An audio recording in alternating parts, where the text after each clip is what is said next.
Yeah, some of those were just how the ball bounced, literally, and others, I know our guys work hard at all the different situations that we've had, and during training camp, you pound those things out. Normally, you don't get to use them all. I feel like we used most of the situations this year, but I would also tell you that the guys, they obviously don't give up. They're going to play 4 quarters for you. Andy, right here on your left, sir, front row. Gotcha. Patrick, everyone knows about his physical abilities and the things that he does, but I don't necessarily think he gets enough credit for his mental acumen as a quarterback. Could you talk about that side of him, please? Yeah, sure. Patrick's a real sharp guy, very smart. Spends a lot of time at the game and making sure that all these crazy formations that we have, that he can digest them first and then be able to spit them out in a short period of time. He's able to see and anticipate what the defense is going to do. So there's some things there that you got to know where your guys are. You got to know where their guys are, and he's able to digest all that too. So he's a sharp kid. Andy, a lot of the younger players talk about Travis's practice habits, and we see it during training camp. But what stands out, 20-some weeks into the year, about just the way he is on the practice field? Yeah, Sam. I mean, you see it every day too. That he goes 100 miles an hour. He wants to be in on every snap. We monitor that, but he wants to fight you when he has to come out. It's the same way during games. So it doesn't matter if it's a walkthrough, if it's full speed practice. He wants to be a part of it and be in there. And it's not just when he's getting the ball or being dialed up there. It's literally all the time. So. But again, we try to monitor that so he can stay fresh through the season like we do the other players. But he lets it be known that he likes to be in there all the time. Andy, DeAndre Hopkins was mentioning how much he's been revitalized by joining you guys midseason. What have you seen from him since he joined your team, and do you hope to be able to use him a little more in the offense against the Eagles on Sunday? Yeah, I knew we were getting a good player. Played against him quite a little bit, but I didn't know the leadership part. He's been tremendous that way. Just he hasn't complained that we're spreading the ball around or utilizing other guys along with him. He's willing to share in that way. So that whole senior leadership part that he's brought, I've really appreciated. And he's a unique route runner. He knows how to set things up. He's shared that with some of the guys, and I appreciate that part too. As you think back to, and right here, as you think back to adding Steve in 2019, I just was wondering if you could put into words what he's meant to building the program in Kansas City. Sure. Yeah, we appreciated Bob Sutton, all that he did, and then Spags was able to come in and jump into that spot and done a great job with the guys. I think the thing I appreciate most is watching the trust that the players have in them. That means that you're doing a whole lot of things right.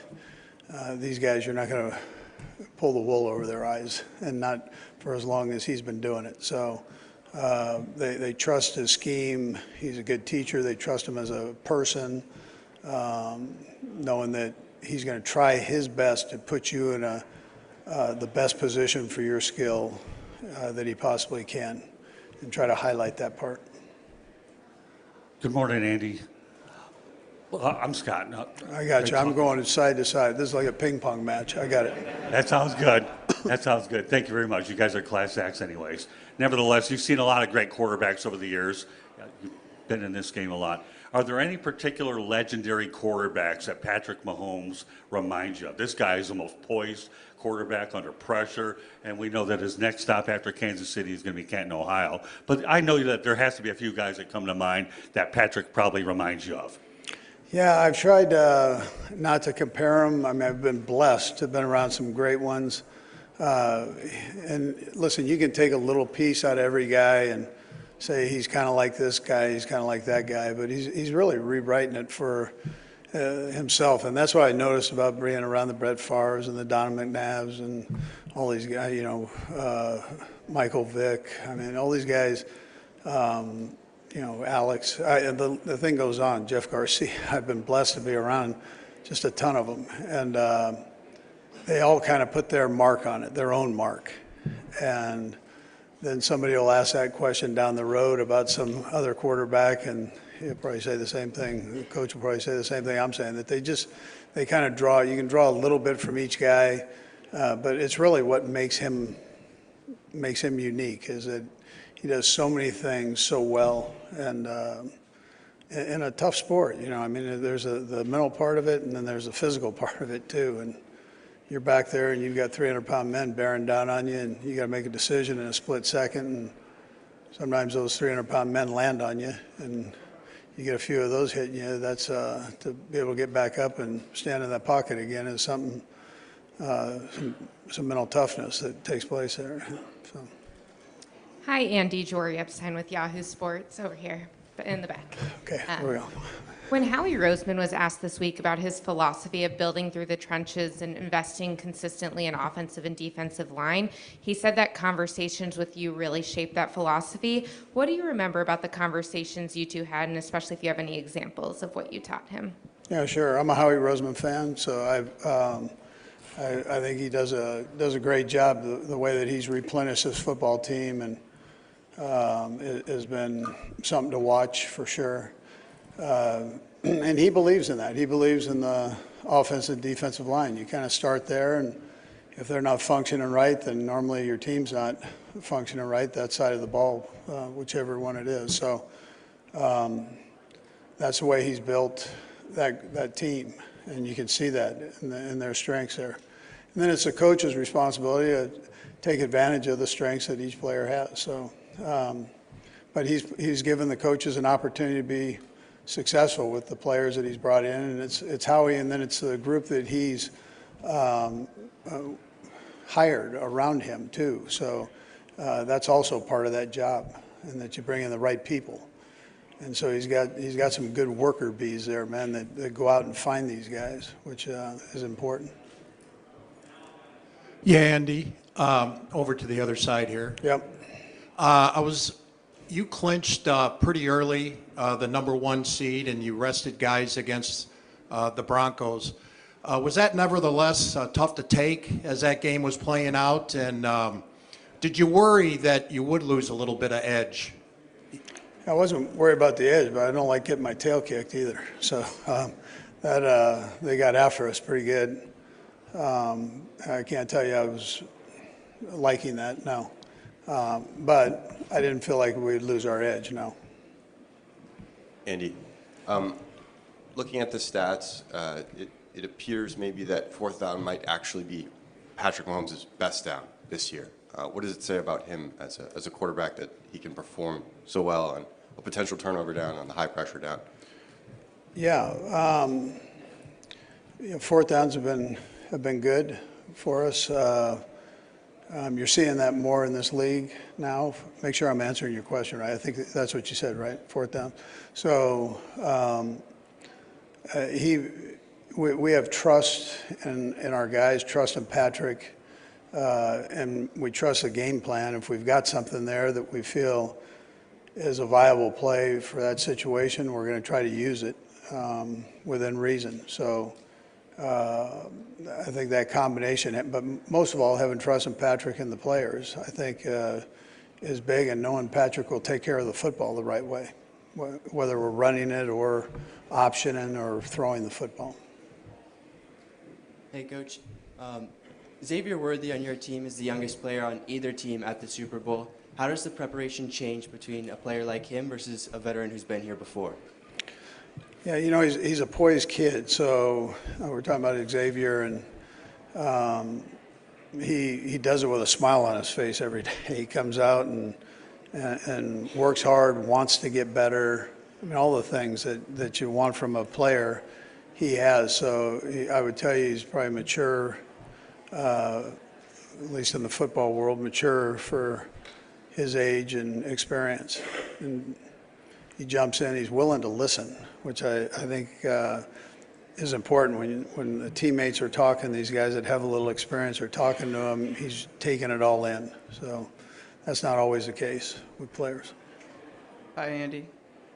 Gotcha. Justin Reid is one of those guys that you acquired in 2022 and has been here throughout this championship run. Just what is it about him that has made him such an integral part of this defense and just the team you've been building over this last 3 years?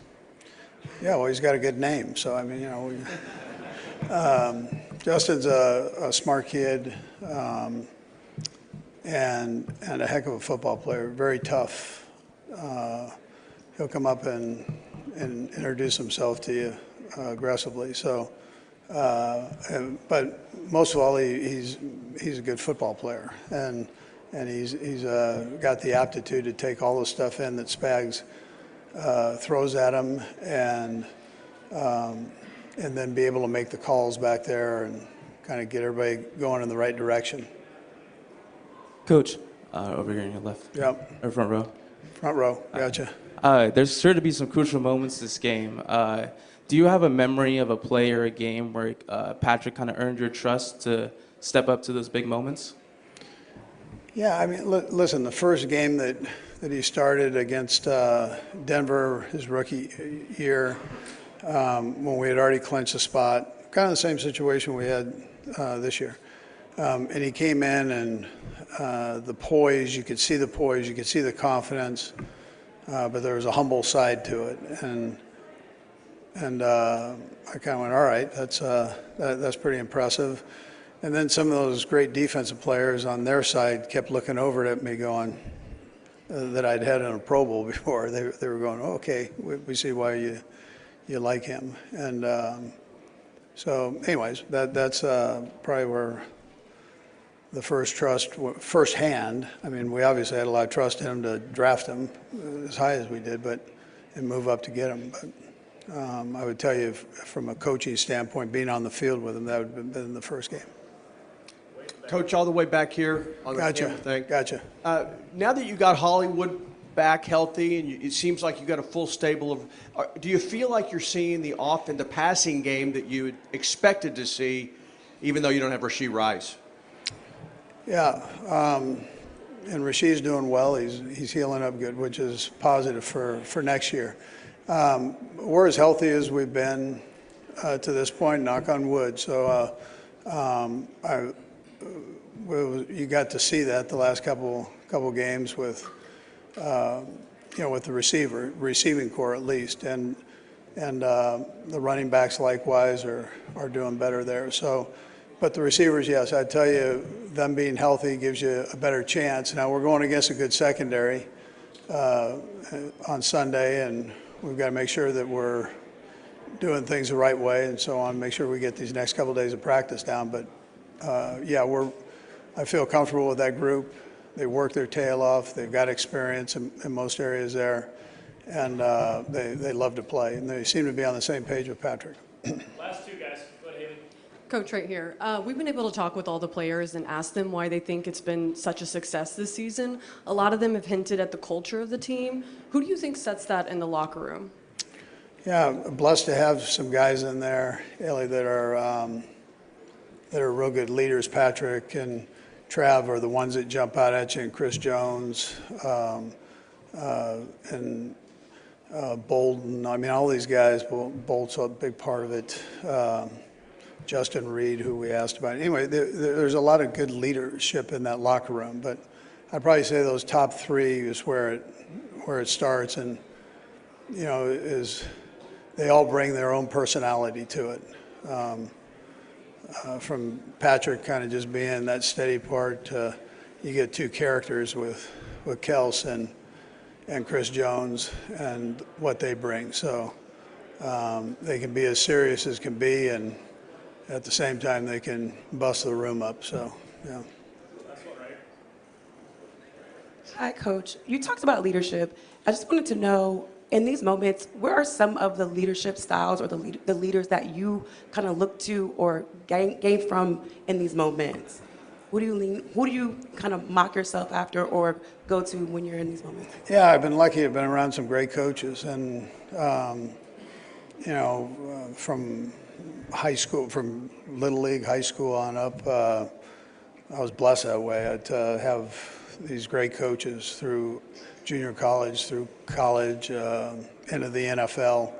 And then there are some coaches that I met in the NFL, the John Maddens and so on, the older guys, Dick Vermeils, that have been a big influence there. So, but working with Mike Holmgren, if you talk just NFL, working with Mike Holmgren was I was very lucky and fortunate to have been on his staff, so and watch him, how he went about his business.